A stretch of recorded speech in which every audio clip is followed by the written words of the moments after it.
Cool. That's why they're stuff. there to help people out. That's the whole That's point of the videos. and yeah, By the that's way, guys, I have a little bit of a bad news because YouTube was acting up again a little bit and didn't automatically start the live stream. we can do this So all over again. when did we start? Yeah, it was. I just started it, so like 20 seconds ago. I mean, do you want to? It's all over again. All right. How Do about you want to Sorry, repeat people, the we introduction? repeat the introduction? All right. All right, Steve. Cut me down. I'll do it again. And this is how Yeah. we do it, folks. But this is what it looks like behind the scenes. Yeah, we are ready whenever you are. Okay. Welcome to Wing Talk. Hey, it's gonna be a great show today, and we're back again by popular demand. Thank you so much. I know it's been a little bit of a break. It's been over a year actually, and mostly my fault because I've been out of town way too often. So we're all back together again, and it's been great just chatting with these guys. I missed them. Mark Hoffman is here with us. Mark, how are you doing? Yeah, hi Steve. I'm doing good and happy to be back with you guys again. And Moscow already said in chat, you guys are all out of practice. And yep, that's true. Took me like two hours or so, or 2.5 hours before the stream to get all my stuff set up again and everything working. Yeah. And by the way, your English is perfect. Oh, thank you. Guys, chat, just so you know, he was telling me that I didn't have, or I lost some practice in English speaking before we started. We also have someone here who has actually perfect English because he speaks the Queen's English, Mr. Darren Lyons. Darren, how you doing, man? I'm good. There might be people who disagree with that, but you know, no, it's good. It's nice to be back. And yeah, Marcelo, we suck. We're out of practice, but it's all good. Fantastic. Well, there's one person that's missing, and that is Luke. He's on a skiing vacation. He really wanted to be here. And there was just one thing I wanted to know about Luke is if he has his hair still. Yep, his hair is still the same, maybe a bit longer. I don't think he has it cut, but yeah, it's still there. He still has the what is it, Barry Gibb beard and everything? Yep. It's basically the same as the last Wing Talk. Now I know where my hair has gone, you know. We won't talk about hair.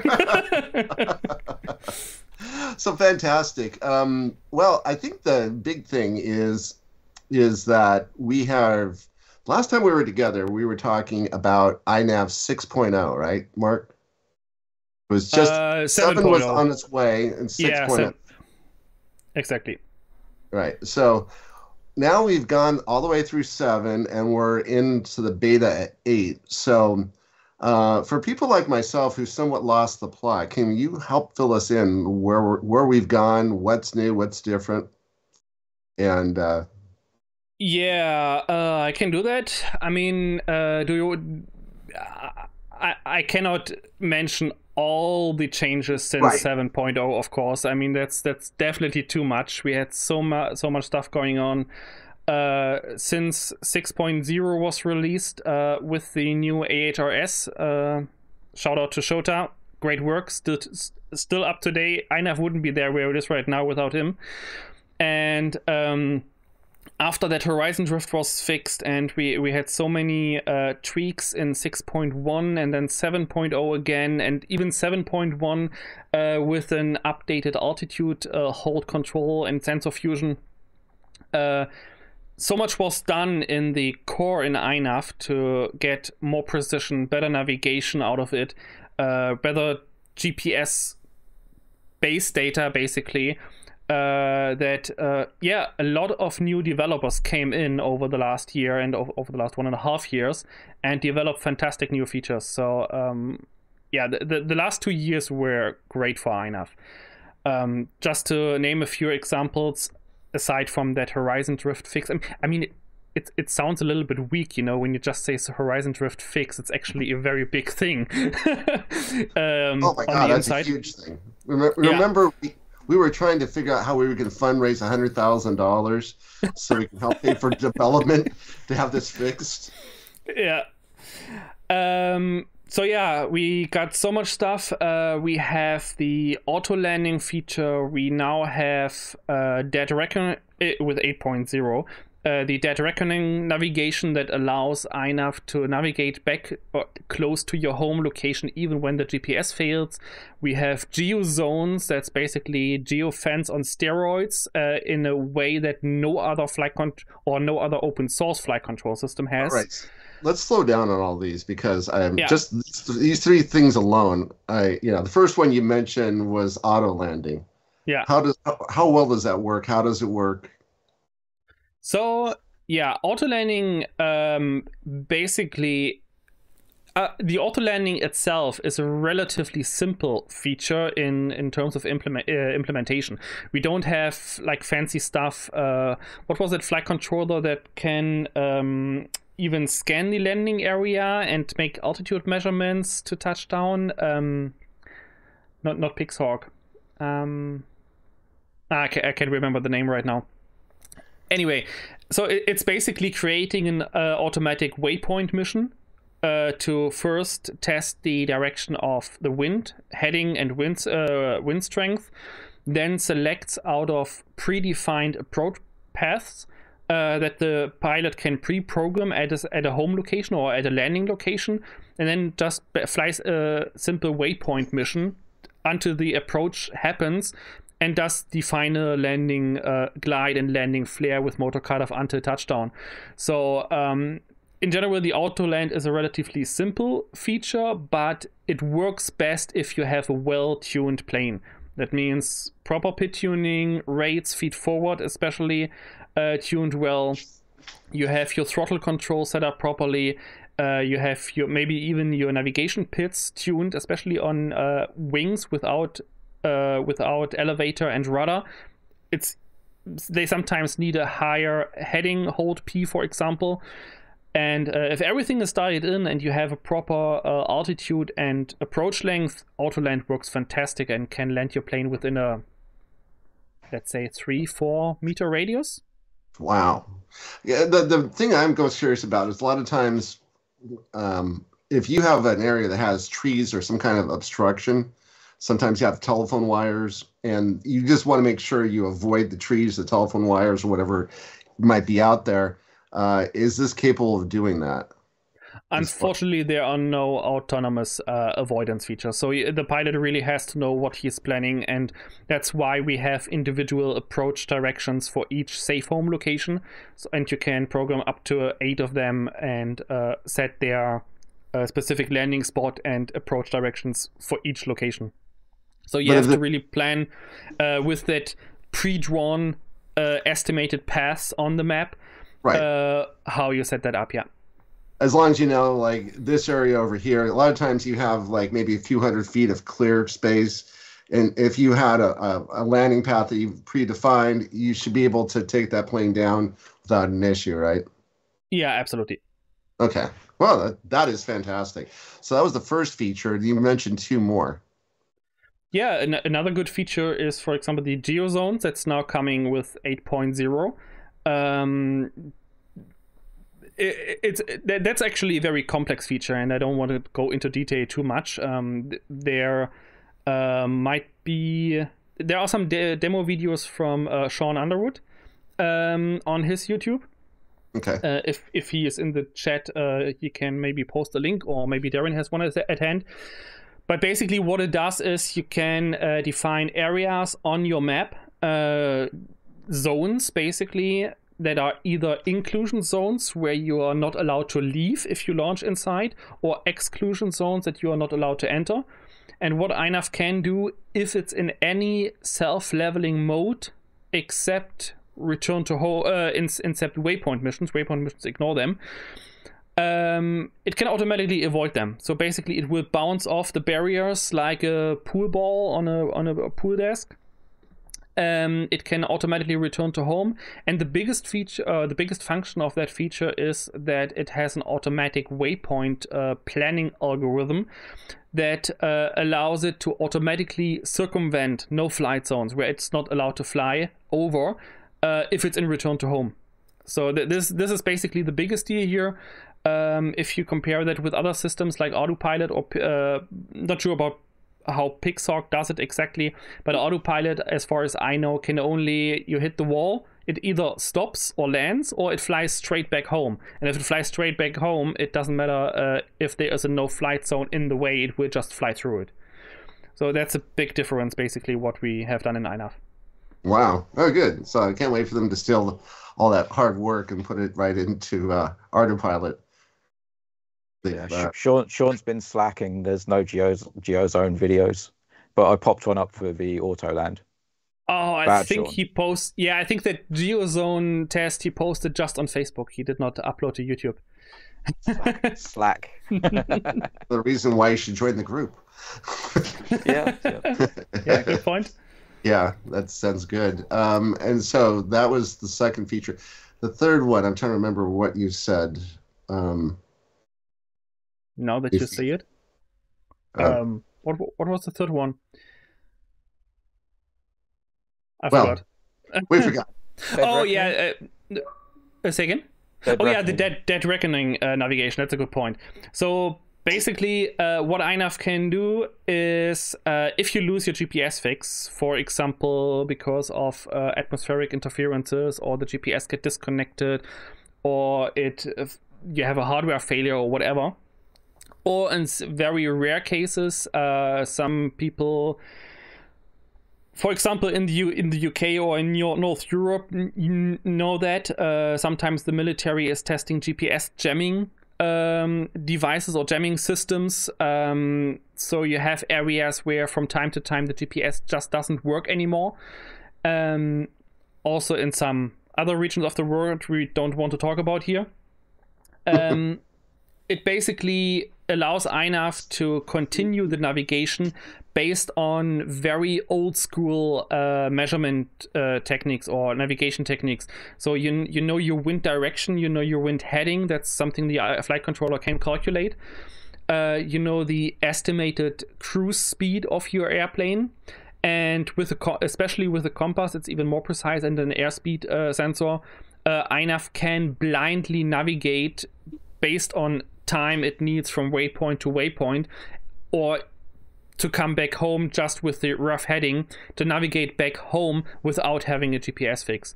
And that's especially important if you are flying long range, or if you fly waypoint missions, even if sometimes these waypoint missions might be out of your RC link range because you navigate around a hill, for example. And then you want to have the mission continue, and not that the plane basically just crash lands somewhere in an emergency land because the GPS failed. Sometimes it might just a temporary outage, and this can bring your plane back home, or at least close enough to home so you can take back over control. Right, especially if you know how to land line of sight, which is a good reason to learn how to do that. So yeah, fantastic. So that's a new feature. These are new, Dead Reckoning and the geofencing are new in INAV 8.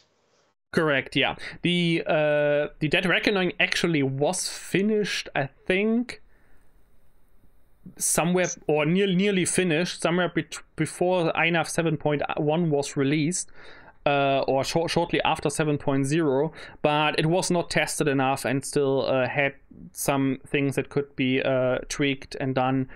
So yeah, it now finally made it into 8.0. It's, by the way, similar to the wiggle to idle feature that was basically also finished for 7.0, but never came in yet. I think that was finished for like 6 or 5. It's been so long.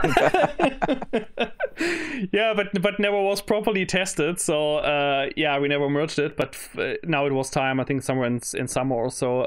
Darren did some tests. I did some tests with different size planes.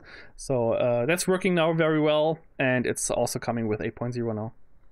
So one of the questions I had for you was what I've noticed from the previous versions INAV up to now is that there's been a change as far as the using like quad flight controllers, where before you never used to worry about, you hook your flight controller up, it just recognized which ports were for servos and which ones for motors and things like that. But now you have to go in and program that. I saw that in INAV 6. Has that changed at all in 7 or 8? That's basically the same now in 8, but in my opinion, it's not like extra work that you have to program anything. It's just giving you more possibilities and more flexibility. That's basically the important part. Because if you don't touch these settings, it will behave exactly as before. You add a servo motor, you add a servo, and they will just set one after another, depending on the timer allocations in the mixer. But you have now the options to force specific output ports or signal ports into being a servo output or being a motor output. And that gives you the flexibility to arrange somewhat to arrange your outputs for your liking, Right. and to waste less outputs. Darren, you actually put out a video that kind of covered this a little bit, and you were mentioning that you if you have a quad motor, you have to think about it in advance, or a quad flight controller, and you kind of showed how to do it, but is there something you want to add to this whole conversation? To be honest, that video was probably quite a while ago. I've forgotten a bit about it. But yeah, as Mark said, it's quite simple. But it gives you the flexibility, especially with quad flight controllers. If you want to use them in a fixed wing, by default, they will come usually with the first 4 signal outputs set up for motors. And then you could have like maybe a couple of timers that each have only got like 2 things on, which will be used for servos. So you could flip it over. So a timer with just 2 outputs on is for the motors, and then you gain an extra 2 servos on the original timers. It depends on the flight controller. But yeah, it just gives you a lot more flexibility when setting this stuff up. Okay. There was a post just recently on Facebook. I think that was about a fixed wing flight controller actually that had like one timer for the first 2 outputs. Oh no, I think that was Falcon who set up the VTOL, and the first 2 outputs were on one timer for motors. Then you had another timer for the next 4 outputs, and then you had like 2 + 1 + 1 output. And when you set up the VTOL and you have your third motor mixer, the third motor uses that timer that has 4 outputs mapped to it. But if you want to add servos, then you cannot use the other 3 for servos anymore. And with that arrangement, you can basically say, okay, I don't want to have these outputs reserved for servos. I want to use that one at the end, like S8 or S9 or S10 or whatever it is, that only has a single timer on one output. Set that to motor, and then the motor will just move over, and you have 3 extra servo ports available. Yeah, as Marcelo just pointed out in the chat as well, if you wanted to do this in the past, pre having this really nice mixer, you had to edit the source code, and actually look at the documentation to find out what timers do what. You can't just do what you want. You have to make sure that the timers are going to work together. So yeah, before you had to actually edit source code and compile your own target, whereas this takes that out. And also you can now, I don't know if it was in 7 or it's a new thing for 8, but you can change the LED pad so that can also be a servo output. Oh wow! So it gives you a bit more if you need it from the flight controller. I also remember the times when if you want to have output moved further back in the line, and you had to make that mixer outputs that are used for nothing just to block these signal pads and move your actually pad somewhere at the end on another timer. That also happens sometimes, yeah. But that's all gone now, not needed anymore. So I'm starting to get it now. A timer can work up to 4 different. I mean, you work all your servos off of one timer if you wanted to. Yeah, it depends how it's mapped. Yeah. Yeah, okay. It depends on the flight controller, because you still in the code have the target, which lists all the timers, the ports on the timers that can be used, and all the interface and configurator is doing is letting you choose what is on what timer. You can't actually say I want to use a different timer in configurator. You have to use the ones available. And some might have 2 outputs, some might have 4. It depends on the flight controller itself. Interesting. So they have different targets for each. So the same flight controller can have many targets? No. So in the past, yeah, potentially you could have, I don't know, take an omnibus or whatever, Right. and you've got your 6 outputs, you could have one target set up so that it's using all of them for motors. You could have a different target where there's servos and motors and stuff like that. Oh yeah, I remember seeing that back in the day. Yeah. But Okay. now it's just a mixer setting. Okay. Okay. Well, it's a lot more to learn about as far as that's concerned. Well, cool. So, what's been the challenges here in the last year with INAV? Since I know we've got past the the big thing was, and for years we were pushing for getting that the horizontal drift to be fixed. Now, past that, what have been, the big challenges have been to INAV? What are we still trying to tackle right now with INAV? I think actually one thing that gets tweaked slightly between every version is stuff like the navigation controller, for example. We have different features also for waypoints and for return to home, and the behavior, how the flight controller switches from one waypoint to the next one. Just take turn smoothing, for example, that was implemented, I think, in 7.0, or was it 6.0? I'm not sure anymore. Turn smoothing and path tracking made by Brett Oven. And these are, for example, very nice features, and they continuously will be developed further. For 8.0, for example, the path tracking algorithm was changed again. In the past, you had to find a sweet spot for precise tracking with a lower number, but also avoid oscillations and snaking around the waypoint track. So you had to raise the number again. So you always had to use that, find that sweet spot.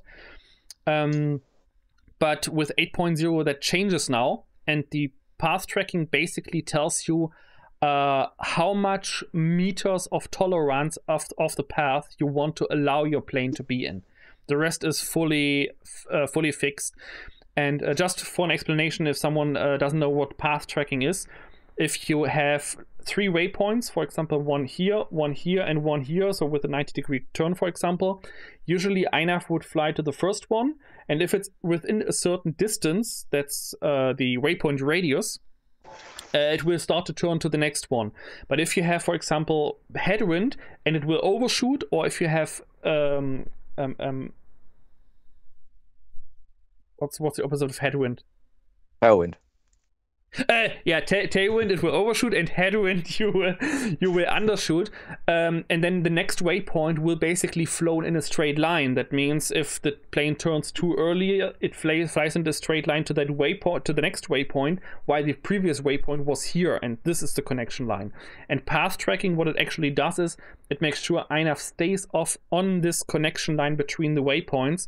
And this is very important for things like area mapping or aerial photography, where you need to be exact over specific paths to make your pictures, to make your video recordings and everything.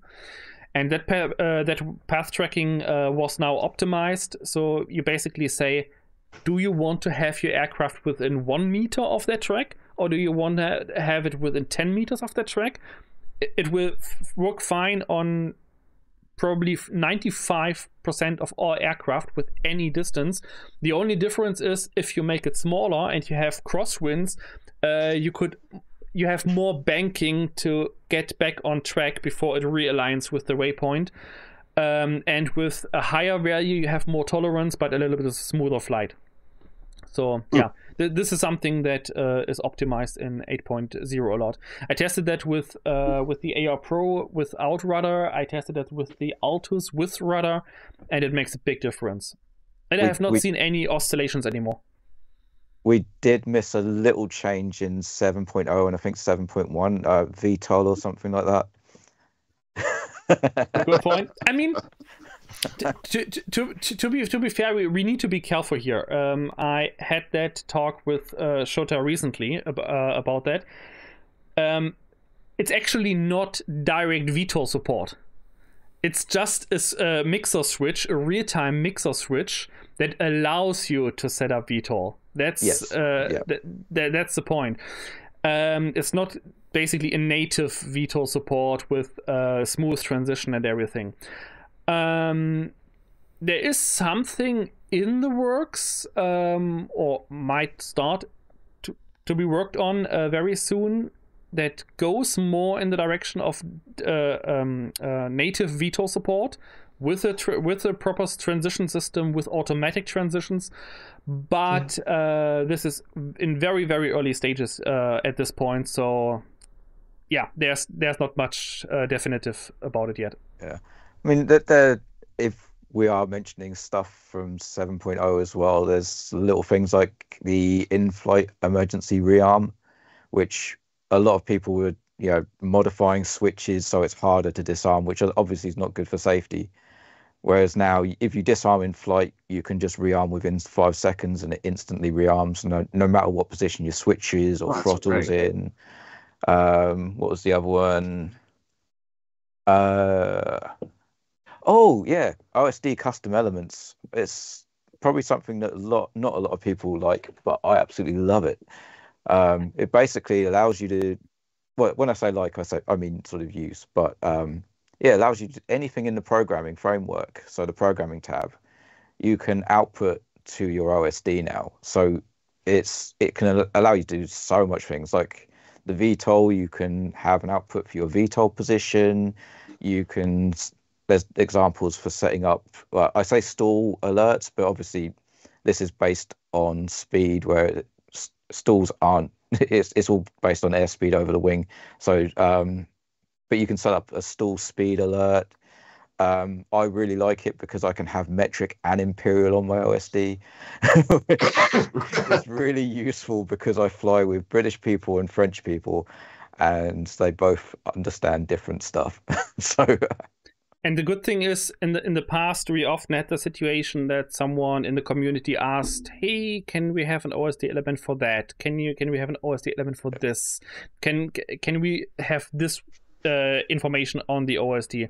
And every time someone asked, and yeah, okay, it makes kind of sense. It was added, and I mean, you see how long that list on the left side is already. Yes. And now we say, yeah, okay, that's an interesting OSD element you want there.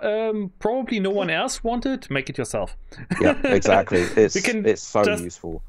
Yeah, you just pick one of the symbols we have available from the whole chart.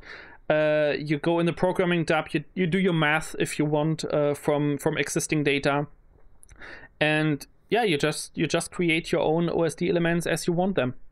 Yeah, and they're conditional as well, which is nice. So you could have an altitude that only appears below a certain altitude, for example. There are a few examples on the documentation. So if people are interested, if you get above a certain altitude, something will pop up in the OSD. Yeah, or you make sure that your altitude never exceeds 299 feet. I mean, 399. Yeah. While we're talking about sort of while we're in flight and looking out for stuff, ADS-B support is in 8.0. That's another quite interesting one. Wow. So you know where aircraft are flying around close by? Yeah, I'm trying to look for the unit. Mark might be better to talk about this because he's got one of the test units coming, I think, for the Pica ADS-B. Yeah, for the Pico ADS-B. This is a really cool thing. I mean, ADS-B receivers for UAVs are not a new thing. There are some on the market for commercial drones that are in the price range. I think the cheapest one is like $250 or something. And they go up to $500, $600 for UAV receivers. We might want to tell people what ADS-B is. Oh, yeah, in a second. And then you have also some that even transmit ADS-B for the really big drones. And yeah, then we are talking 4-digit systems. So in general, ADS-B is, it's an acronym, aerial... It's probably not that. You can look it up. Yeah. Automatic dependent surveillance broadcast. Thank you, Darren.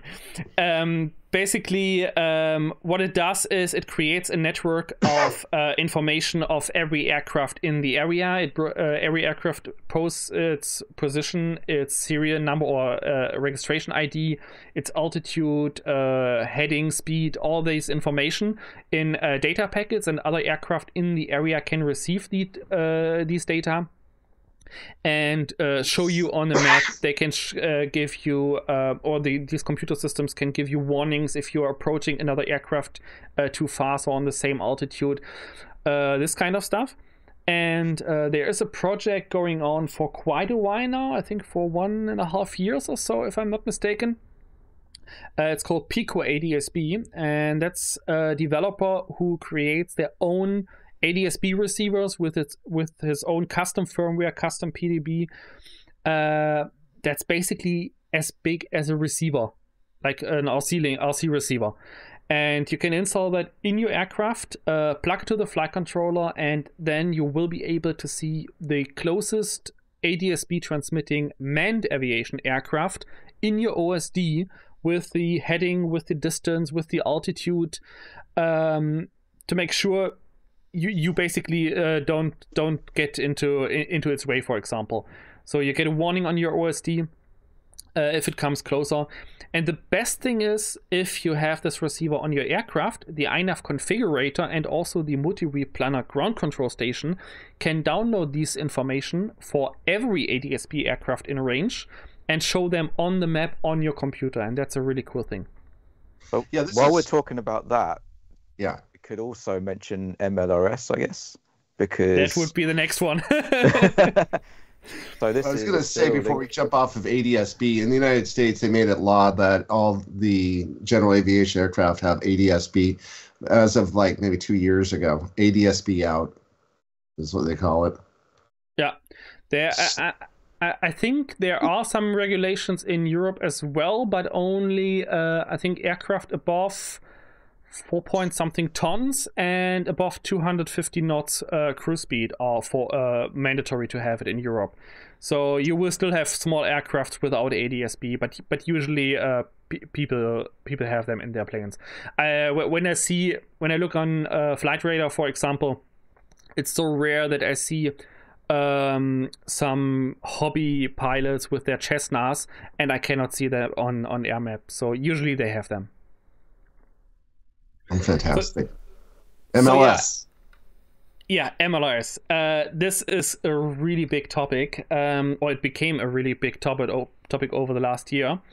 I said before, you can have the ADSB data from your aircraft downloaded to your ground control station on the ground. The question is, how do you do that? How do you get that data transmitted?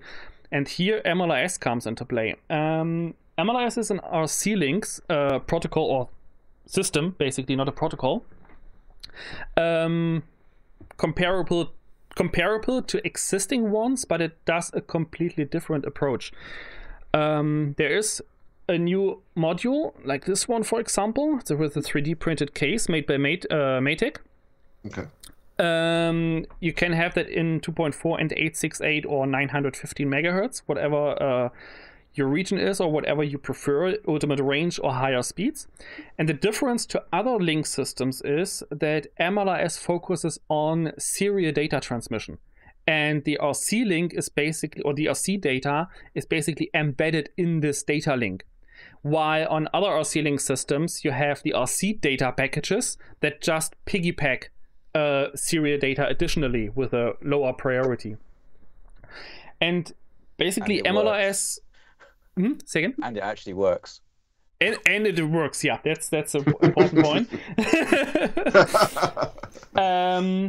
So basically what it does is MLRS combines an SIK over-the-air radio link, serial data link with your RC link into one package, so you don't need any extra hardware. You put your receiver in your airplane or in your quadcopter or in your big multi-rotor, whatever you want to fly. You put your module in your radio and you are set up. And the big change that came this year was, because I was so annoying to the developer,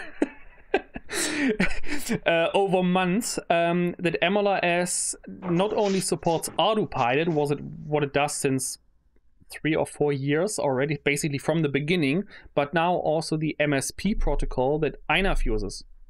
So it's fully INAV compatible. You can use your INAV configurator while your plane is in the air 50 kilometers away, and you can see it on the map on your configurator. You get your telemetry back, and you also can connect your ground control station like MWP tools, for example. And this is really cool. And also, it's not even hard to do. It's really install your receiver, plug your module in your radio. The module has Bluetooth. And from INAV configurator, you select BLE, click connect, select the Bluetooth of your module, and you are connected. That's it. Yeah. So. And they're small. This. Yeah, I can't see if it's focused. This here is the MLRS 2.4 receiver. So it's about the same size as a FreeSky TDMX. So Steve will know the size. Yeah. But yeah, it's nice, small, works a treat. Yeah, and so, just for comparison, this one here is the 868 megahertz version that has no additional amplifier on it, so it's significantly smaller, but also has no USB. This one is 150 milliwatt downlink transmission power, but for the 868 there's also a 1000 milliwatt one that has USB and amplifiers on it. So that's also a big deal with this Maytag hardware for MLRS. You get full 1000 milliwatts both ways. So if you have RC link, you have data link. If you have data link, you have RC link. Unlike other systems that are asymmetrical. So basically, was this the code that was branched off of ELRS? No, absolutely not. MLRS is a completely separate project. The MLRS project, I think, if I remember correctly, started around 1 or 2 months after MLRS and was ground up completely separate development. The name is similar, yes, but that's basically because both are originally were intended to be long-range systems. That's why LRS, and the MLRS stands for MAVLink long-range system, and ELRS stands for Express long-range system because of its speed. So, beside the name, that's kind of similar. There's nothing in common. It's a completely different system. Fantastic. I know Maytag has jumped on board with that, and they've kind of fallen out with the ELRS over the last year here. Yeah, it's great to see them on board with this project. That was basically how I came into that as well, because I think it was you, Darren. You were for the looks for some serial link over the air that has a few kilometers of range, and we both tried a few things. I did that for a while as well. I think I still have somewhere in a box these cheap Chinese SEK radio or transceivers that, if you are lucky, reach 1 kilometer at 433 megahertz. And I was also go ahead. Just doing some testing, because originally we were using Airport, which was terrible. And then we tried MLRS, which I think we used a FreeSky transmitter at both ends, so 1 watt each way, and it just blew the doors off of Airport. So yeah, that's why we were talking about it, Mark. That's the last time I saw Powell. He was talking about how INAV was going to have Airport built into it. That was version 7. He had a video out about that. Oh yeah, I remember that video, and I think he changed his opinion about it. he tested some early development version of Airport long before the regular firmware release, and it was kind of working. I mean, it does kind of work. The problem is just to clarify, the problem that it works so badly with INAV is not entirely on the Airport side. It's actually also on the INAV side in some way, because I just want to add, we weren't testing with INAV, we were testing with MAVLink. Okay, that's a different story then. I mean, at least you made a few kilometers of range before it completely failed. I was happy to reach 300 meters with INAV, so yeah.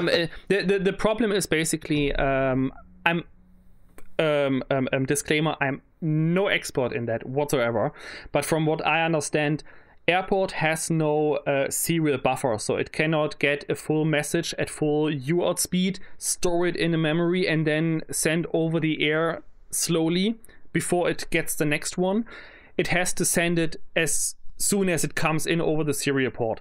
And that's the problem, because that means you have to throttle down your serial link between the flight controller and the receiver, and between the ground station and the module, a lot, like 9600 baud rate or 4800 baud rate, to even allow a somewhat stable communication.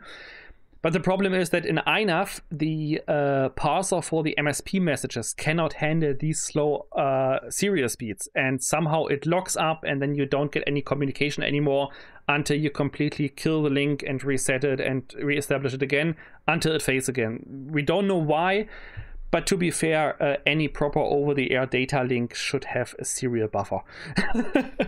And with MLRS, it works. I know from Darren, there are other open source projects and closed source projects that also work with INAV and MSP.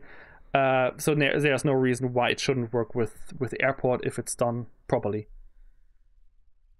Wow, interesting. Yeah, so we probably will have a...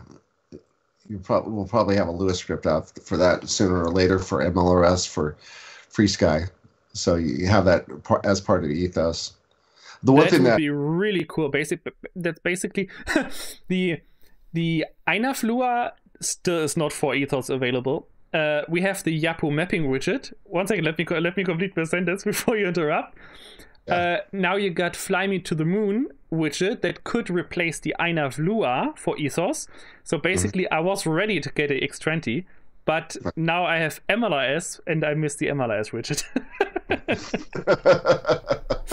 Yeah, but yeah, hopefully soon. Yeah, see what's happening is we've got this whole year has been kind of difficult for me, because we've had essentially when OpenTX, FreeSky funded the OpenTX project. I come to find out from 2016 to 2022. So it was about a good 6 years of funding. And then they went over to Ethos. And then right away, a lot of people looked at OpenTX and said, Ethos, and said, well, you're missing this, you're missing this, you're missing this, you're missing this. And essentially what the developers said, screw it, we're going to throw everything in. We're going to, by the end of 2024, Ethos will be where OpenTX was when we left off in 2022, all the features and everything else, and then a little bit more. And so it's been a year of rapid development. There's something called the Agile Development Cycle, where, it was essentially a new version of the firmware was out every 2 weeks. And let me tell you, a bunch of guys who've never seen open source firmware or the whole development technology really didn't care for that. It was just way too many updates, way too often.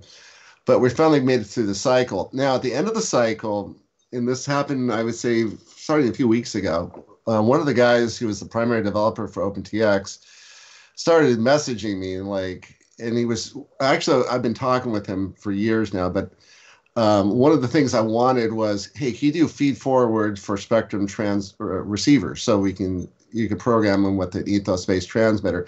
And he's like, yeah, I'll take a look into it. And that was about a year ago. And then I asked him recently, whatever happened to that project? And he said, well, we need to have that built into Ethos. So there's a lot of things that we want to put into Ethos as well. So their big thing is something called RotoFlight. I don't know if you guys heard of that before. Essentially, what it is, it's kind of like taking Betaflight and bringing it over to traditional model helicopters. So that's a huge one. But then he started showing me all these different Lewis scripts that they're working on. And the problem was that there wasn't the proper handles in Ethos. But at the end of it, and that's why the last, I'd say 3 weeks to a month have been kind of miserable for me, because we're kind of coming out with Ethos, the final version of Ethos, which will be like the ultimate stable. It's going to be a milestone release. But they're trying to throw all the stuff in at the last minute. And these are things that are not going to affect the way that people fly their line-of-sight planes. but they're all the cool crap that we're looking for, for people with INAV. And one of the things they had when he was showing me was like, here's a Betaflight configurator built onto, an Ethos, where you can actually go in and configure Betaflight. And he goes, I can do this for INAV as well. So you will have that. There's going to be so much more. So the stuff you're looking for is kind of like, yeah, it's coming out, and they're putting all that stuff in there right now. I did give them a hard deadline of March 31st. By March 31st, we're going to have the milestone released out, and that will be it for probably a good year and a half. We'll still develop Ethos, but it will be just, for people who want to get involved with that. For most people, they'll just be on the milestone release. So we're trying to throw as much stuff in there as possible, including the stuff that you're looking for, Mark. So it's basically like after that, it's basically beta releases or development releases, similar like TBS does it on their receivers with Crossfire, like once a year or once every 1.5 years there's one final version, and then everything else is flagged beta until the next big release. What we're trying to do is this. We actually have a part of on our website, the Free Sky website, where you can. I'm just going to try to tell everyone, let's just move over there. This is where you get your milestone release. And then that's where you get your configurator. What's going to happen, I think, that if you want to stick around on GitHub and grab the stuff off of there, you can keep getting the development stuff, and we'll keep developing throughout the year. There's going to be new stuff coming out. There's going to be a lot of fixes that still have to be done with Ethos. But essentially what will happen is when they get enough of that, then we'll go to another milestone release. And a lot of this, I got the idea from working with INAV. And at one point, we were coming out with releases every 6 months, right? Remember those days for INAV? And what would happen is when we came out with them that often, we're finding out people weren't loading them. And so we figured like once a year was kind of what we needed to do for INAV. And it's the same thing. There are some people that I'd say there's two groups of people. There's a lot of people who really don't care about updates all that much. So if you give me one update every year, I'll be happy. And then there's other people like myself and like us who are like, oh no, I need the 0.1s. I mean, I will download forever as long as I get all the new cool stuff thrown in and I can play with it now as opposed to waiting a year from now. With the INAV updates, that's also a big topic, and I think a lot of people have already noticed that. Although we still have people complaining, I cannot keep up. And then I said, there was a comment recently, and I said, hey, the last major INAV release was 14 months ago, like over a year. Oh, the time flies. But overall, that was a big discussion, and Darren was involved in that. Pavel was, I was, and I think one or two of the other core developers as well. And we said 6 months for major INAV releases is just too fast. First of all, we can only make so many features per version that it's not really worth it every time the process and the release candidate phase and big release and writing release notes, everything. It's a lot of work to prepare these. And Pavel then wanted, okay, let's make 9 months. And I said, or Darren and I said, no, let's make 1 year. 1 year for a major release. And then best was end of year. So we have a small hardcore base, who also fly in winter, or the people on the southern hemisphere, right. Who can make tests in with release candidates, can test it on reliability. And then we have it basically ready for spring, for the season start. And then if the season starts and more people go in and more people update their plane over winter, because winter is build time, then we can say, okay, there are still bugs left and we can make a maintenance release, for example. And then we have a stable, perfectly working version for the whole summer for everyone to enjoy. And I think that was in general a good approach. And 8.0 is basically the first sign of that. In the past, our release candidate phase was how long? A month at most before it got dropped out, but wasn't always the best thing to happen. We had some some issues with INAV 7, I remember, that slipped through. We had kind of major issues. I mean, nothing that would destroy your plane, but we had some major issues like the altitude hold controller, the crossfire disconnect bug with the crossfire protocol that made the 0.1 release, and then the altitude hold bug that made the 0.2 release. The barrow switched off by default. What was switched off? The barrow switched off by default. Yeah. So this time we said, okay, we start our release candidate phase mid of November, and we make full 4 weeks, 5 weeks, 6 weeks, how long it takes until we have sorted out everything. And this is why the release will be early January. So probably in the first January week, if nothing major appears. Perfect. That's a great way to do it. So, I mean, Marcelo, sorry, Steve.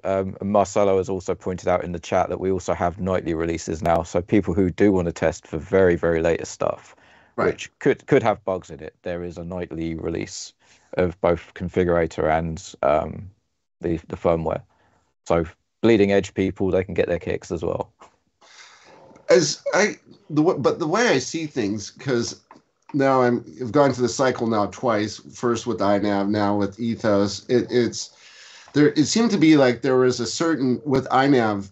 We were building this. I remember when we first all got together. It was INAV 2.1, and those were some scary days back then. As far as it was nowhere near what we had right now. It was pretty much kind of derivative of a multi-rotor.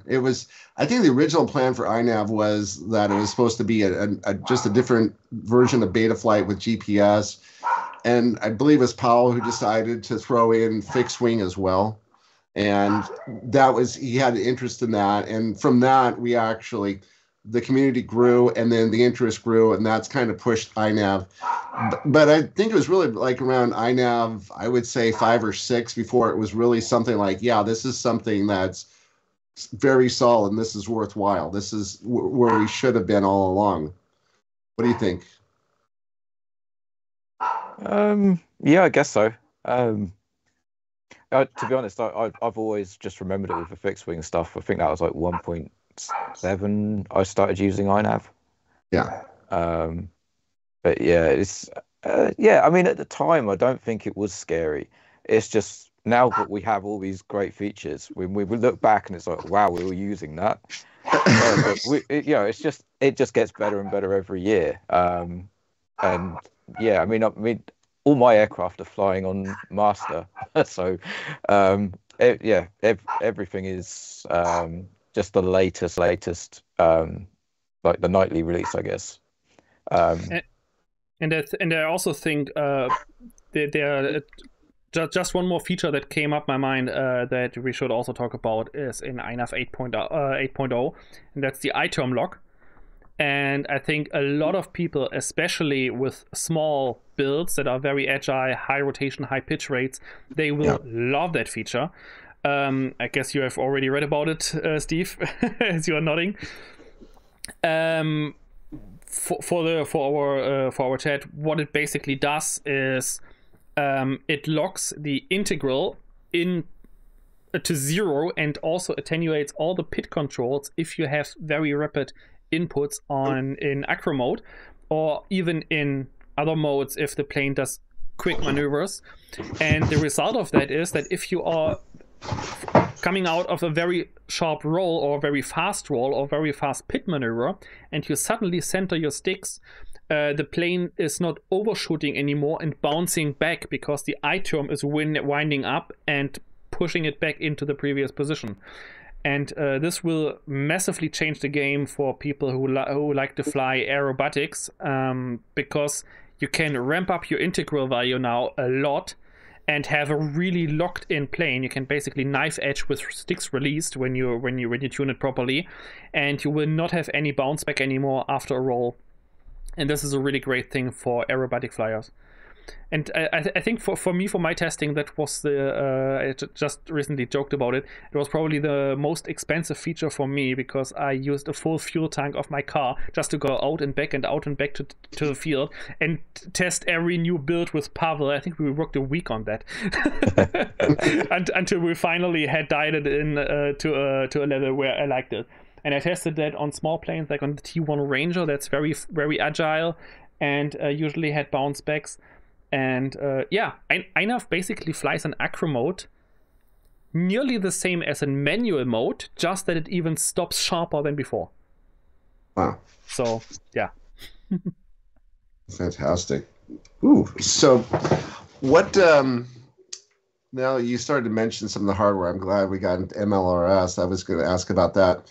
The one thing I've noticed is that the flight controllers over the last year, I mean, about 2 years ago, it was pretty much Maytech, and that was everything, and everyone else, right? There was some other ones, but then all of a sudden, SpeedyBee came on the market, I would say about a year and a half ago, and it's just kind of like everyone is using SpeedyBee now. That's a price. That's basically just the price. What was that SpeedyBee, that F405 Wing, the big one? It's 93. No, not 93. It's 39. Like $60. Oh, yeah, sorry, yes, $40. Yeah. Yeah, it was like $40 or so, and then even the Mini for 35 or something. Yeah. They really pushed into the market with the price. But we talked about that, about these tactics before the call already.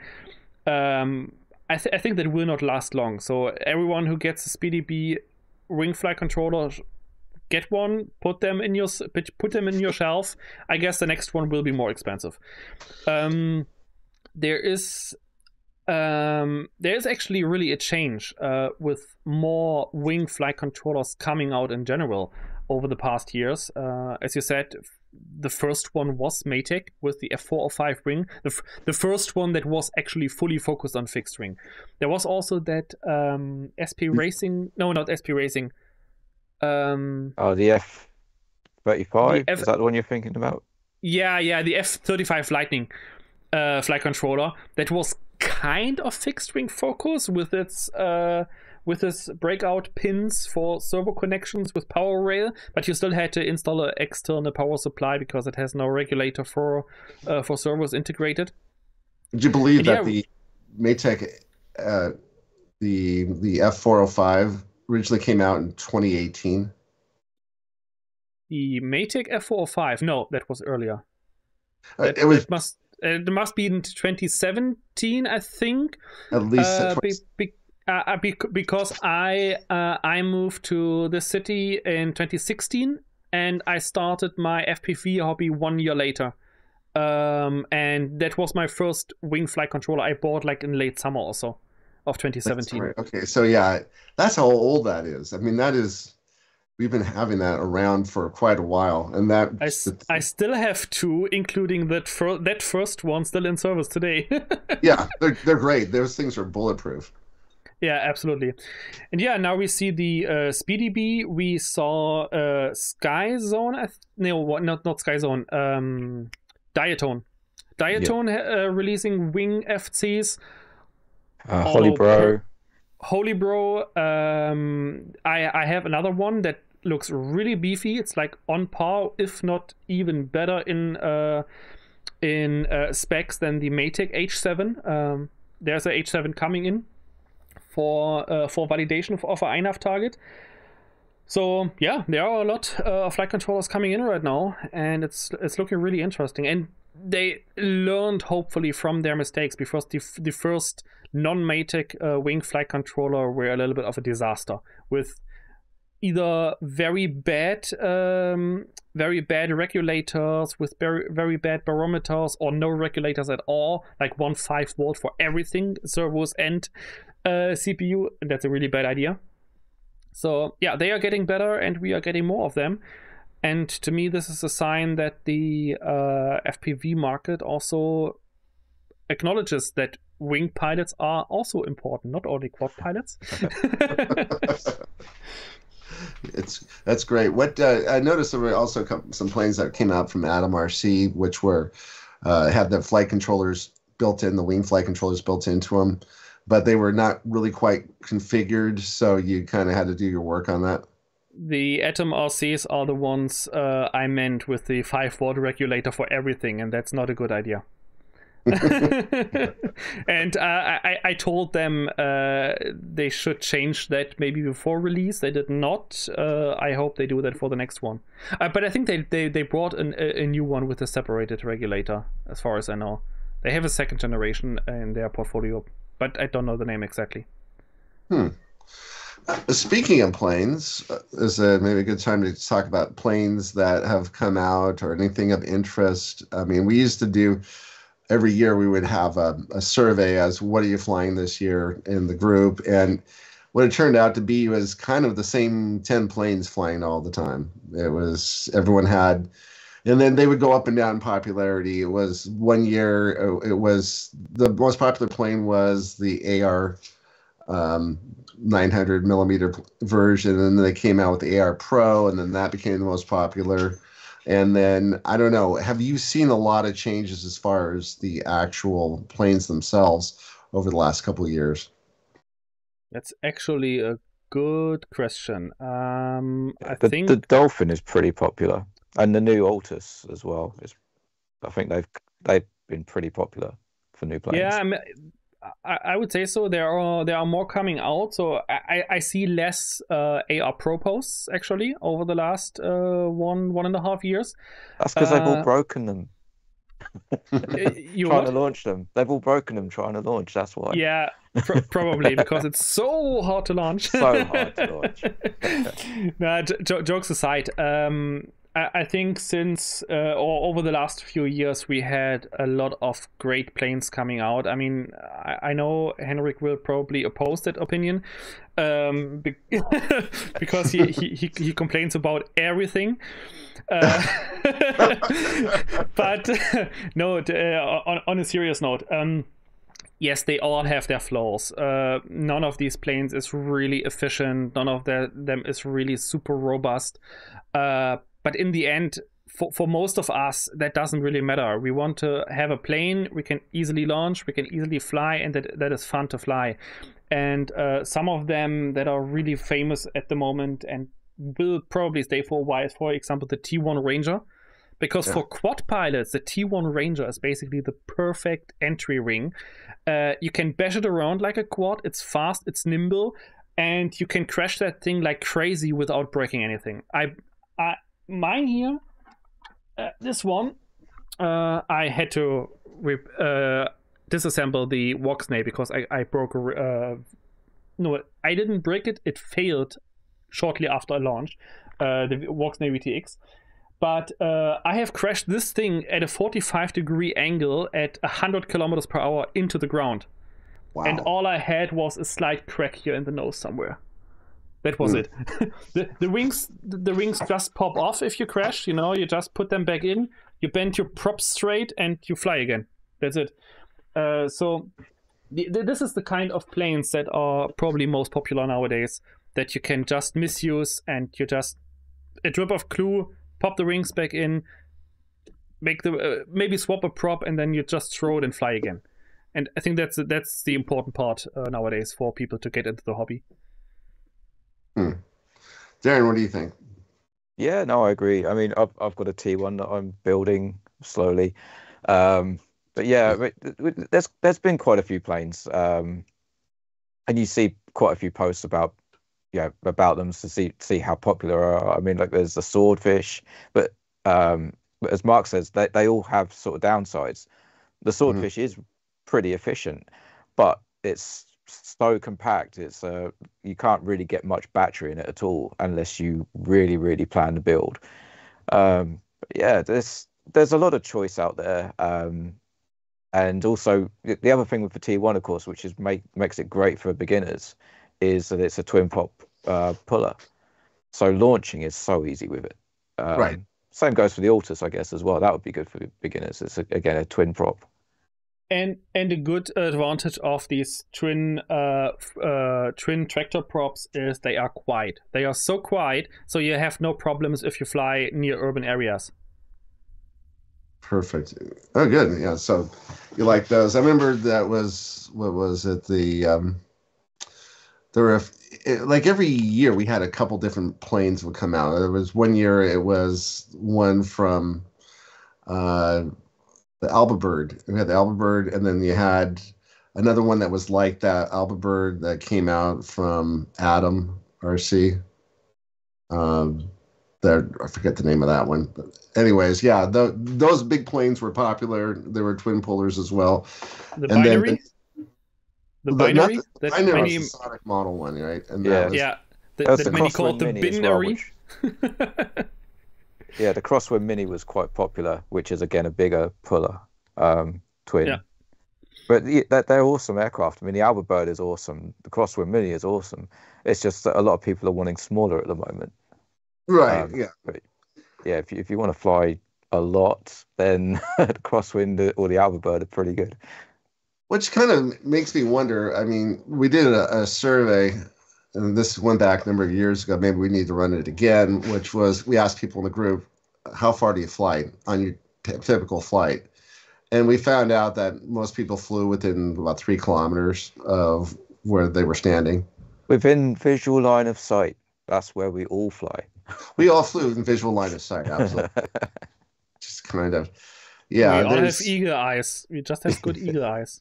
but we also get these guys who join the group and they want to go 100 miles. The first, how do I do that? It's like, Yeah. This- I mean, Yeah, there's been a lot of posts about that recently, and it is quite scary, to be honest, where you get someone who is brand new to all this Right. and they do want to just send it. I mean, there was a guy who he's flown a lot of quads, came over the fixed wing. The first 2 flights failed because he had something reversed. The next flight, it launched and he sent it 20 kilometers and crashed into a mountain. And it's stuff like that. It's just not good for the hobby. It's not good for, even as a pilot yourself, it's not good because it puts you off. But obviously the thing is, obviously fly legally, but if you do want to fly long range legally, build up to it very slowly. Learn your equipment, especially how well built is the aircraft, how well built is the battery pack, how long will the battery pack last? Is there any manned aircraft in the area? How good are you as a pilot? How capable are you of dealing with situations that might happen? There's a hell of a lot that needs to go into it. It's if you're flying long range, it's not something you should just jump straight in and do. It really does need you need to walk before you can run. Just like Leslie pointed out, there's people just want to just skip the crawling and the walking. They just want to do a sprint, and it's not how it works. It's not how it should work. There's a lot of stuff that you need to do to earn your stripes with that. So there's a lot of posts about that, but please don't just get something and send it. It's not good. Yeah, I totally agree on that. And a few times in the We'll Be Back FPV or long range FPV group, I also saw posts of people. I want to build a long range plane that can fly 30 kilometers out. What do I need? And as Darren sent me a screenshot today from a comment he made, and he also said, you should never put a start to end or end to end manual or guide to build a long range plane anywhere, because anyone who wants to fly long range has to know how to learn the stuff and not just build by a guide and then send it. So having long range setups and long range configurations easy at hand for everyone is just hurting the hobby in the end. Yeah, and it's not even about sort of having like a bar level to make it more difficult for people to do this, because people can come in and ask questions, which is totally cool. It's like, how do you do this? Would you recommend this? I'm going to progress out to 1.5 kilometers. Would you think this is safe? Asking stuff like that is totally reasonable, and it's a good way to build up. But if you all of a sudden say, hey, here's this setup, you can do 100-kilometer round trip, that's just asking for trouble. It's really not a good idea. Yeah. And a lot of I don't think people consider, but especially if it's a really long range plane, these things are heavy. If you lose it, it could potentially kill someone. So there is actually a lot that you need to put into this, and you need to safeguard yourself and make sure that what you build is capable and that you're capable. I think Yeah, I think the worst thing that long range beginner pilots often do not understand is that how far you can go is not really depending on the airframe and not on the battery. It's on how you manage your available energy. And that's often underestimated. Wind can change. If you fly faster, you have less range. That's something that people often don't understand. Even if you have a super efficient plane that can cruise easily at relatively low power at 150 kilometers per hour, it will still be more efficient if you fly 100. And it will even be more efficient if you fly 80. So that's always something to consider. And the biggest problem is usually either the fail-safe is not working because navigation is not properly tuned, or the battery runs out. I think that's the top two death reasons for these planes. I mean, it does make me laugh sometimes because you see these posts where it's like, I was flying back, but I was running out of battery. I want to use more throttle so I get back quicker. And it's like, no, you put more throttle in, you won't get back at all. Which is why, I mean, there are tools in INAV to help with this, like the remaining flight time and remaining flight distance stuff, which obviously you need to use kilowatts to use, but we should be using kilowatts anyway. But yeah, there's stuff in place to help with that, but you still need to build up to it. Good comment there from Robert Ortleb. And you're putting all your trust in a battery.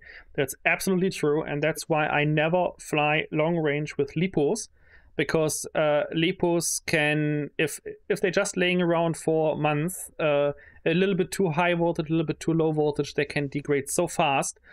I only fly self-built lithium-ion packs for long range, and then I will test them in a waypoint mission in a 500-meter radius, just to have an endurance test. And before I did, I will not fly long range before I did that, and I know how long that battery can last. Yeah, another thing to think about too is that when you get into these larger builds, you're talking about quite a bit of money. The batteries you're going to need, those are going to be in the hundreds of dollars just alone. And as Darren said, they are heavy as hell. And you have this setup you're spending months working on. And it's something Mark said years ago, which still resonates with me, which is every single time you sign your plane off, you have to be, you tell it, Mark, you know this term. Yeah, every time you launch your plane, you have to mentally and financially sign it off already. Yes, that's exactly it. So if, by the time you get into these planes, you're going to be $500, $800 into a plane, and that you're going to send off somewhere. And as fate may be, it might not come back. You have to be willing, and even worse, if it does, killing someone, that, of course, would be horrible. More likely what you're going to do is property damage. You hit someone's car or something like that. And then that gets into the thousands of dollars when it comes to repairs. And so you can be on the hook for quite a bit. So you would be as well, because insurance won't cover that. Not at all. Yeah, if you're flying long range illegally and you hit something or someone, you're liable, and you're going to get absolutely slaughtered by the legal system. I mean, I had one flyaway in my life, and that was my only one, and very early in the days, and I was not even flying long range. It was just a misconfigured fail-safe.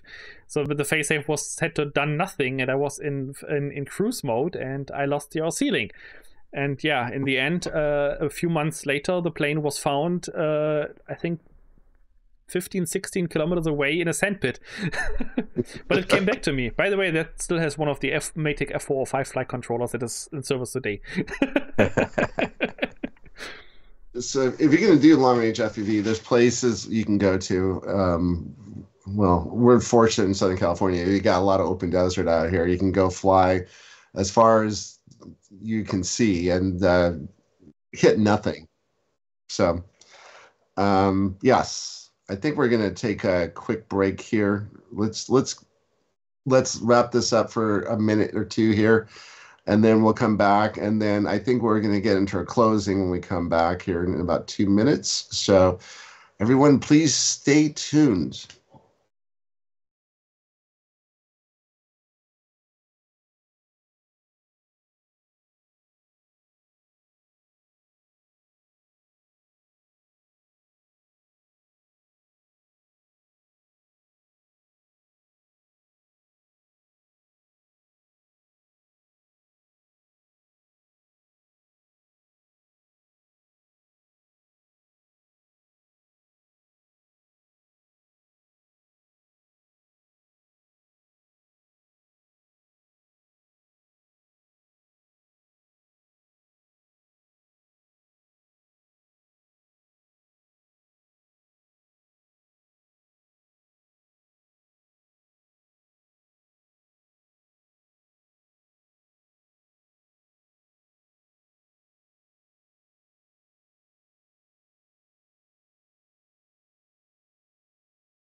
All right. Okay, everyone, we're back. And so during the break, we talked about something that what are we going to do this year with INAV? And so Darren, Wisconsin, doesn't know about this, but what are you going to do this year, Mark, with INAV?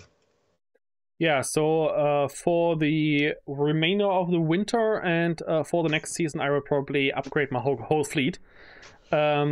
And I have to change a lot because as I will swap some of my planes from R9 to MLRS purely, especially the long range builds, I have to rearrange a little bit because MLRS has low resolution channels at the end. Like the last 4 are only 3 position switches. And yeah, needs a new radio setup. My planes need to be updated, and I want to do a really clean setup from scratch on every single plane that I start with. Yeah, will be a lot of work. You said you got a new radio? No, not yet. It's still my trusty TX16S. Yep, my trusty old Radio Master. That has his second case and probably needs his third case soon because it's cracking inside all the time. It rattles now. Yeah, it's not rattling, but I had to epoxy in the vibration motor already because it broke off 2 times.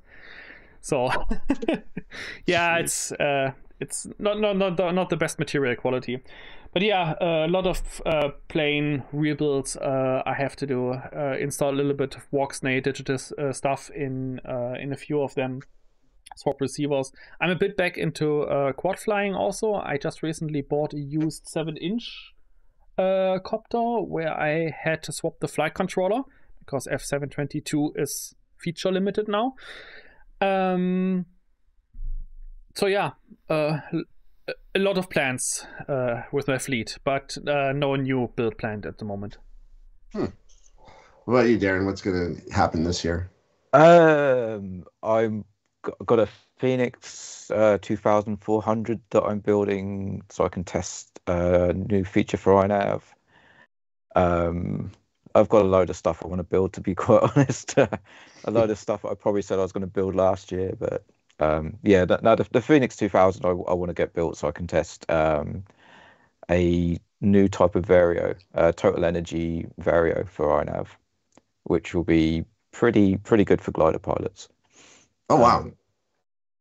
Because the standard Vario apparently is no good for thermals whatsoever, but the total energy will give you much better indication when you're in thermals, that sort of thing. So that's I was hoping to get it in for 8, but it's probably going to be an INAV 9 thing now. But it'd be fun testing that.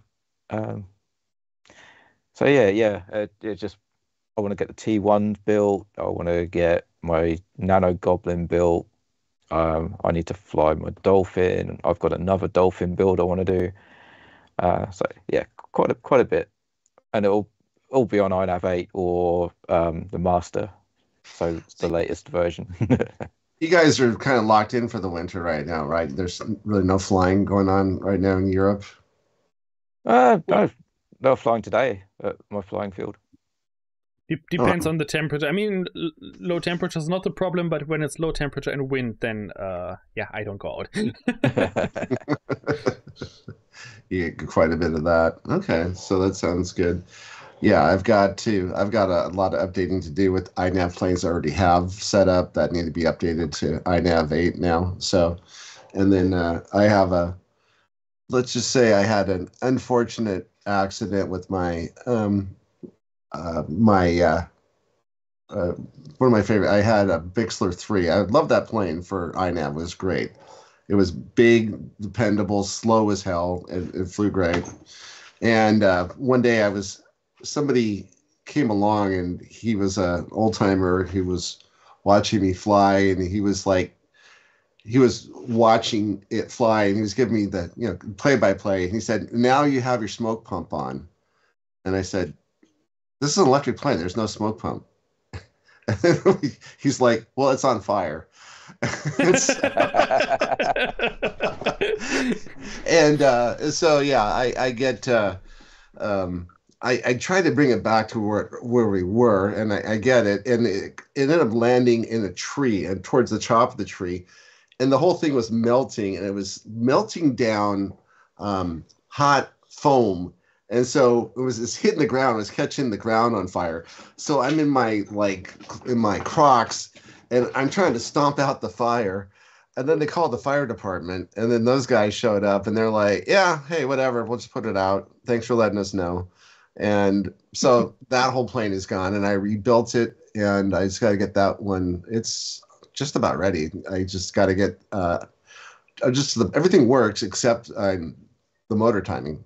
And so that was the last thing, and then I'm back up in the air with that, and I'll bring everything else up to INAV 8. Excited about INAV 8. It sounds like a lot of great things have happened. They could try some, yeah. Knock on wood, I have not had any LiPo fire yet. At least not myself.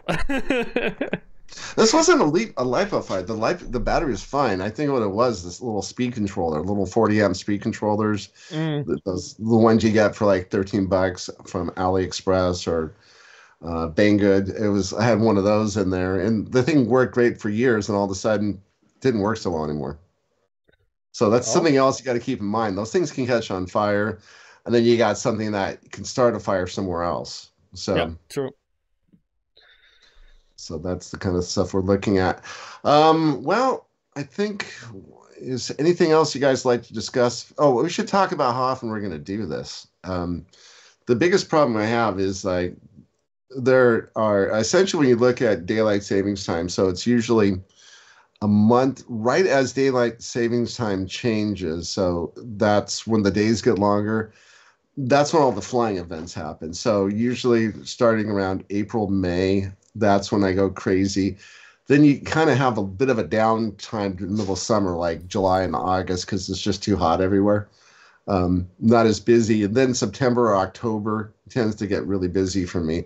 So, whenever I'm around where I'm back home on a Sunday, love to do the wing talks. What I probably would do is talk to you guys like, hey, let's do a wing talk. I'm going to be around on this date. We can plan for it. So it'll be more intermittent, but we can hopefully do more of these in the future. Yeah, sure. That sounds good. The hard time plan can sometimes be a little bit difficult. Especially if you have jobs where you might work on the weekend, Are you guys doing work on the weekends at all, or? Me not, no. No, not for a while.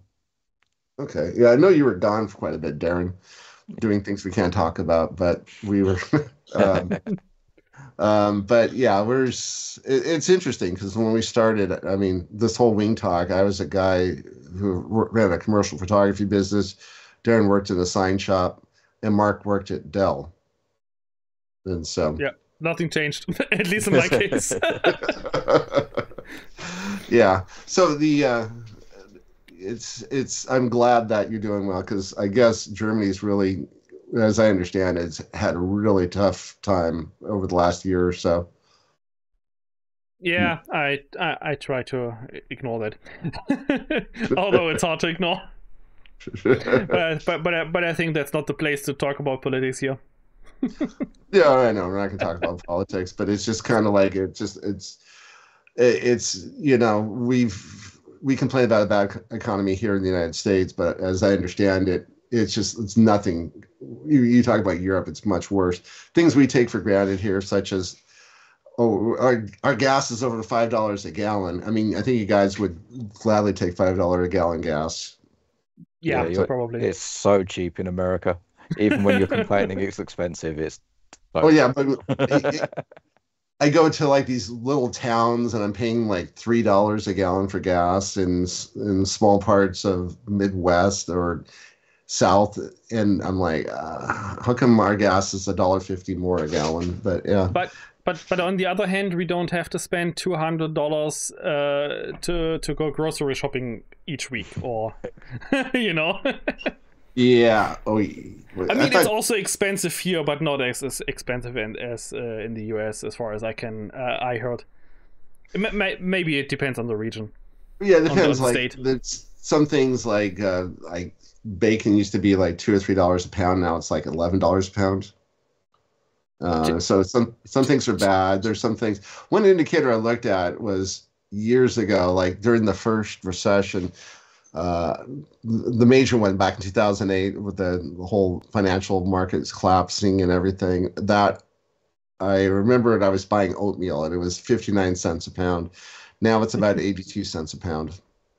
So it's, so some things go up and not other things, eggs go up or whatever. But I mean, I am just happy that our prices for our flight controllers went down a little bit. We don't have to pay $120 for a new flight controller anymore. We are back to like 80. Yeah, it's true, and a lot of things are coming, and there are things in the works right now. Like for example, I can't talk too much about it, but one of the companies I'm fairly close with right now is Hobby King, and so they were purchased by a Chinese company, investment firm, about a year and a half ago, and they're bringing out a hell of a lot they're going back to their old molds, and they're going to start reissuing planes you haven't seen in years. So it's going to be kind of interesting. Maybe some. Oh no, that's not Hobby Wing. Nah, never mind. But speaking of flight controls, by the way, and pricings, as we recently found out, is that the H743 processors, if you buy them in big quantities from the manufacturers in China, are nearly down to the price of an F405 now. So I think within the next month we can expect very, very affordable H7 flight controllers, and that might mean, if it stays like that for a long run, that the H7s might completely replace the F405s at one point. That would be fantastic, because it was about a year ago I was looking for one for a project, and they said that it was the cost of the microcontroller is about the cost of what the flight controllers used to sell for. So to see these things come down in price like that is fantastic. Yeah, I mean, you always have a delay, of course. For example, when I just recently bought an H743 Slim Maytag, and I paid like $96 for that. Wow. Because it was from a previous production run when they were still expensive, so Maytag cannot lower the prices so low when they used the CPUs when they were expensive. But as you can already see, TBS sells the Lucid H7 for $70 now, and the prices went down even further on these MCUs. So I guess we will see more flight controllers with the H7 soon. So the good thing with that is we will not have problems with flash, with CPU power, with RAM, with connections, with anything for the next probably 10 years or so. And that's a good point, because when you think about flight controllers, like you're talking about those F405 wings you had from 2017 that you still have, some of these things, they stick around, they end up getting ripped out of one plane, going into another plane. So these things are long-term investments, or they can be at least. So the difference between spending a few more dollars or about the same amount of money, getting yourself an H743 versus an F405 is night and day. Yeah. I mean, the F405 is still a very capable flight controller. We don't need much performance. That's the good thing about these real-time operations and these RISC programming. It's so efficient. It's crazy what you can do on these. Just take the GeoZone stuff, for example. That algorithm that searches the path around no-flight zones is actually pretty complex, but we can still make that within one loop time of the flight controller. And if you think about it, we have on quads, for example, we have 2 kilohertz loop time. That means we need 0.5 milliseconds for all the calculations, for the loop time, for the GeoZone calculations, for everything on the flight controller, and there's still headroom in performance. I think the F405, if it ever runs out of anything, that will be the RAM. That's basically our the next limit we might hit in a few years. What are you saying about the F405? You think it's just gonna? No worries. We will. They will be around for a long time. Yeah, I'm thinking so. Yeah, the F405 is used in quite a few things. It's just that. The only thing that worries me is if we ever get to a chip shortage again. We had that with these gyros, for example. The gyros we used to use, and you remember in the flight controllers that you saw all of a sudden, Maytag would say, like, this batch we're using a different set of gyros. And what I think that happened was what we need for gyros. So I'm talking about for planes, something that's you don't need much. But for cell phones, where you're flipping screens, you want to be able to flip screens quickly. That's everything. They wanted really fast gyros, and because they came out for them, they came out for us as well. And what these things are, we're incredibly sensitive now as far as gyros are concerned. Like we're setting up gyros, and the stabilized receivers I work with, we have to turn them down to a quarter of the gains to a quarter, and that's where you start off with. There's a question in the chat. Why are the F411 dropped? Too low RAM or memory? F405 still supported? So yes, Matthias, as we said before, F405 you don't need to worry about. We will have them for many years to come. They will in the end probably run out of RAM before anything else. The F411 have multiple issues. The RAM is quite low, but not on the limit yet. The flash is a problem with 512K only. The CPU performance is on the edge with its 100 megahertz, and we already see that problem because you can still compile INAV 8 for the F411. It will just remove the geozones from it. But if you do that and you try to load a diff from INAV 7 back, you will run into an error and the flight controller will lock up. You have to copy the diff in chunks because the MSP parser cannot keep up anymore. It's just too slow after we put a lot of stuff in INAV 8. And the main reason was basically they only have 2 UARTs. That's not basically not usable anymore today. You need at least 3. 1 receiver, 1 for your FPV system, 1 for the GPS. What was another reason? There was some hardware bugs also, Darren? I have none of the memory out of that. I think that was mostly the reasons. I can't really remember any others, but yeah, it was mostly the limited UARTs and the flash size. Yeah. So. I mean, the funny thing is the F722 actually have less flash in reserve than the F411, but F722 are so many on the market and they still can keep up with the connections and everything. So we try to keep them alive a little bit longer and just cut features if they don't fit anymore.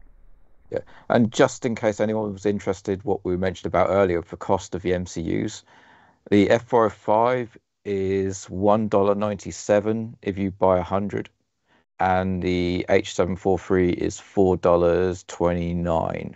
So it's about probably 3 times the price of the F405, but it's dirt cheap compared to what it was. I mean, when the chip shortage was going on.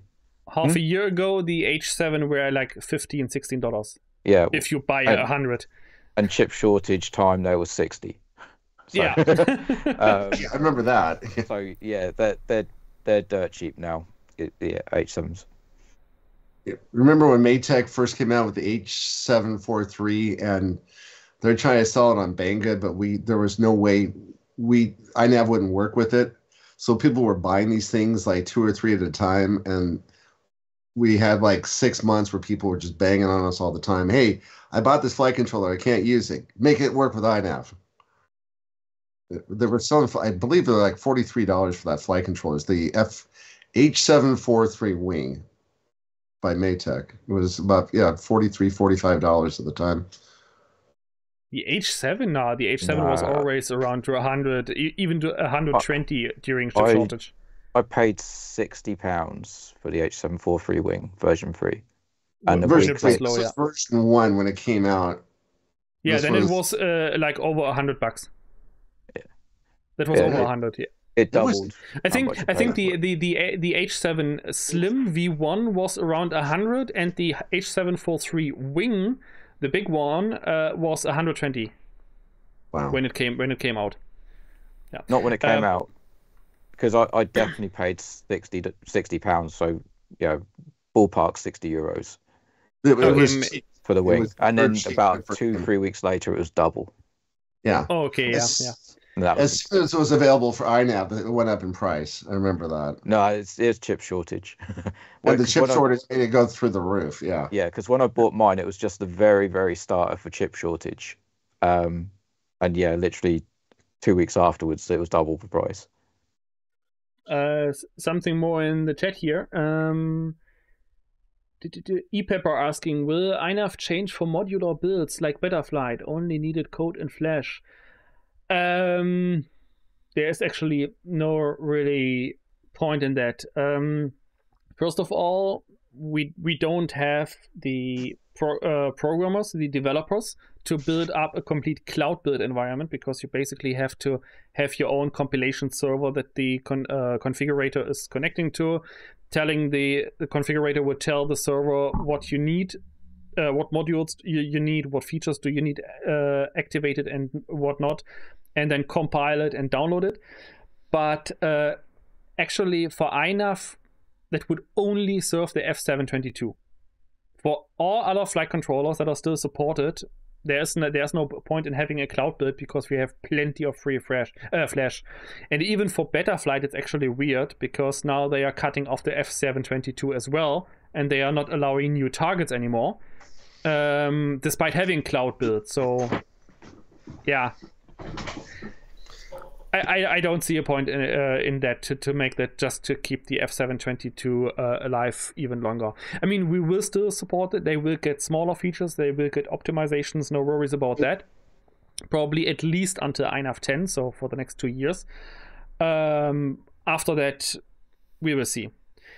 And yes, Quit One FPV, that one goes to you, Steve. Okay.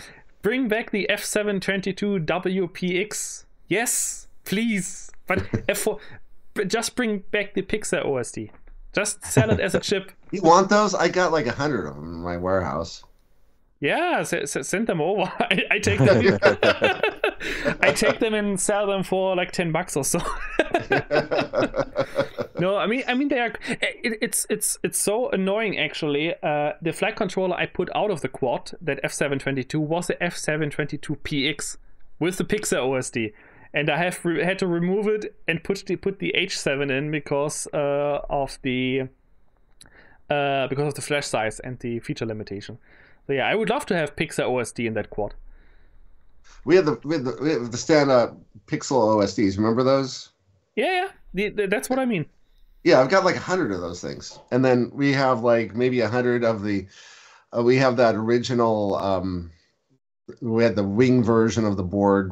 I still have these flight controllers, but the ones we did have in quite a large quantity are the omnibus ones, the nice ones.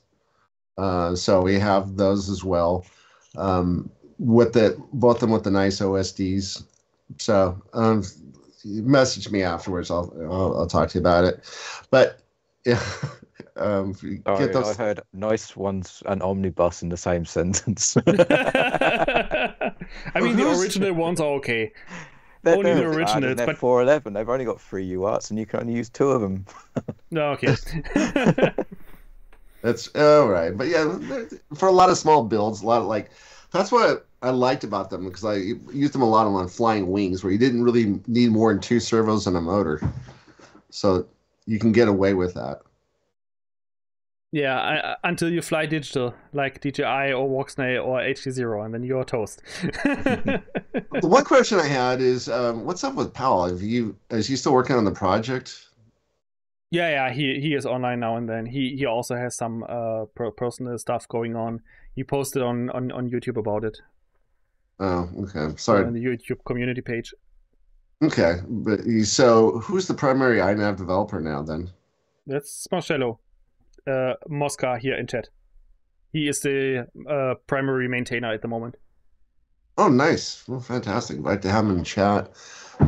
Yeah, it's great. It's great to see this mature. By the way, the group started on the 18th, so right around now, of December 18th, 2018. So this is year 6 right now. Yep. Happy birthday. All right, guys. So I think that should be it for this edition of Wing Talk. Thanks for joining us, and feel free to leave comments in the if you watch this on YouTube. If you have questions, leave them in the comments, and we'll check them out. Thanks for watching. Bye, everybody. Bye. Bye, everyone.